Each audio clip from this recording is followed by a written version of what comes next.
Mr. Speaker, while accusing local small business owners of being tax cheats, this Prime Minister has gone out of his way to protect the interests of his rich, well-connected Liberal friends. The Paradise Papers exposed the Prime Minister's close friend and chief political fundraiser as having sheltered millions of dollars offshore. Now, the Bronfmans are also known for being very effective at lobbying against closing off offshore tax loopholes. So when did the Prime Minister learn that his friend and chief fundraiser had these offshore holdings and that his lawyers had lobbied so hard to protect these tax havens? Minister of National Revenue.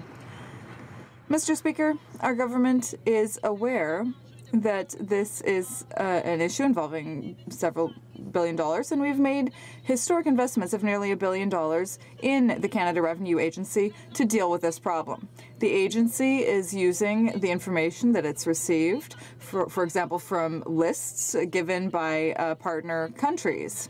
And this is why the agency has more than 980 investigations undergoing and 42 criminal investigations that have to do with structures abroad. And this is as of the 30th of December. We will continue to work in this vein. The opposition. Well, like the issues surrounding the finance minister, it's funny that things only start to happen when Liberals only get caught. That's right. While looking out for his friends and insiders, the Prime Minister put a target on the pocketbooks of hardworking Canadians.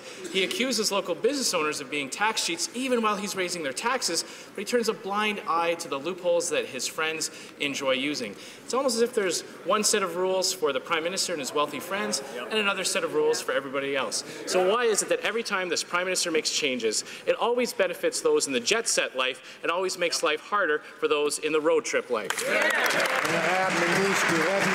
The Honourable Minister of National Revenue.